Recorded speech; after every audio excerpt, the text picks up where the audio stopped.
بات کرو تو بہترین خوبصورت بات کرو، تمہاری بات سن کر ان کا جی خوش ہو جائے تو اللہ تبارک و تعالیٰ اس پر بخشی کا فیصلہ کر دے۔ چاچی حدیث میں آتا ہے کہ ایک ماں جس کا بچہ گم ہو جائے اور وہ بے چین ہو کر اپنے بچے کو ڈھونڈ رہی ہو، ظاہر ہے کہ ماں جس کا بچہ گم ہو گیا اور وہ بے چین ہو کے ڈھونڈ رہی ہے، اس کی بے قراری کا اندازہ ماں ہی لگا سکتی ہے، ہم اور آپ نہیں لگا سکتے۔ جو ممتا کی حقیقت سے واقف ہے وہ بے چین ہو کے ڈھونڈ رہی ہے بچے کو۔ اب آپ نے جب دیکھا اس ماں کی کیفیت کو، آپ نے کہا کہ بی بی کیا ہوا، خیریت؟ انہوں نے کہا میرا بچہ پتہ نہیں کہاں چلا گیا۔ یا آپ نے کہا نہیں آپ فکر نہ کریں، آپ کا بچہ مل جائے گا، تسلی رکھیں، وہ کیونکہ یہاں بچے آتے ہیں، یہ سینٹر میں یہ بچے یہاں کھیل رہے ہوں گے، میں ابھی بیسمنٹ میں دیکھتا ہوں، آپ بالکل مطمئن رہیں۔ آپ نے ایسا جملہ کہہ دیا کہ اس کے دل کو اطمینان ہو گیا کہ ہاں یار میرا بچہ یہیں کہیں ہوگا۔ اتنا سا اطمینان تم نے دلا دیا، دخل الجنہ، اللہ تمہیں جنت میں داخل کر دیتا۔ اللہ اکبر!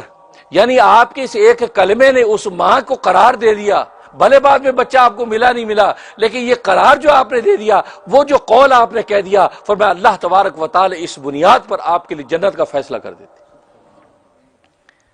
اس لیے یہاں میں کہا کرتا ہوں، یہاں کی دنیا میں، امریکہ یورپ کی دنیا میں خاص طور پہ جب دیکھو ایک مسلمان خاتون خاص طور پہ وہ بیچاری بے چین نظر آ رہی ہے، پریشان نظر آ رہی ہے، تو وہاں صوفی عبد القدیر بننے کی ضرورت نہیں ہے۔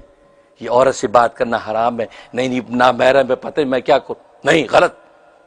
وہ آپ کی مسلم سسٹر، آپ کیا سسٹر خیریت، آپ کچھ پریشان لگ رہی، میرے لائق کوئی خدمت ہے؟ بیٹا وہ اصل میں میرا بچہ گیا تھا دکان میں، ابھی تک آیا نہیں، میں پریشان کھڑی ہوں، آپ اس کی ہیلپ کریں۔ یہاں کی دنیا میں خاص طور پہ جہاں پر شیطان و نفس کے شیاطین کے لشکر پھر رہے ہیں، آپ کی وہ مسلمان بہن کا آپ پر حق ہے، وہاں پر آپ کو منہ لپیٹنے کی ضرورت نہیں، آپ آگے بڑھ کے اس کی مدد کریں۔ میں ہیلپ یو، آپ کو پریشان ہے، حال حلیے سے اگر پتہ لگ رہا مسلمان بہن ہے تو آپ یہ اس لیے کہ یہ مقدم ہے کہ اس ایذا کو تکلیف سے بچائیں۔ اب پتہ نہیں کس تکلیف میں ہے، آپ فوراً جائیں اس سے پوچھیں خیریت ہے بیوی، آپ پریشان ہے، کچھ ضرورت ہے، کچھ چاہیے؟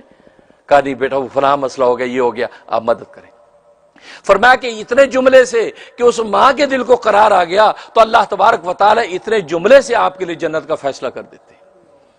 اللہ کو پہچانیں، اللہ تبارک و تعالی تہجدوں کا محتاج نہیں ہے، اللہ لا الہ الا اللہ کی لمبی لمبی ضربوں کا محتاج نہیں ہے، آپ اللہ کو ایک ادا سے اللہ کو راضی کر کے جنت کا دروازہ کھول سکتے ہیں۔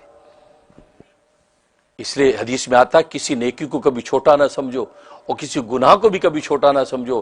اس لیے کوئی چھوٹی نیکی جس کو معمولی سمجھ کے تم چھوڑ رہے ہو، وہ ہو سکتا اللہ نے اپنی رضا اسی میں بند کر رکھی ہو، اس لیے تم اس کو اڈاپٹ کر لو، اس کو کر لو گے، اللہ کی رضا اسی میں تھی، اللہ اس رضا کی وجہ سے تمہارے لیے جنت کا فیصلہ کر رہے ہیں۔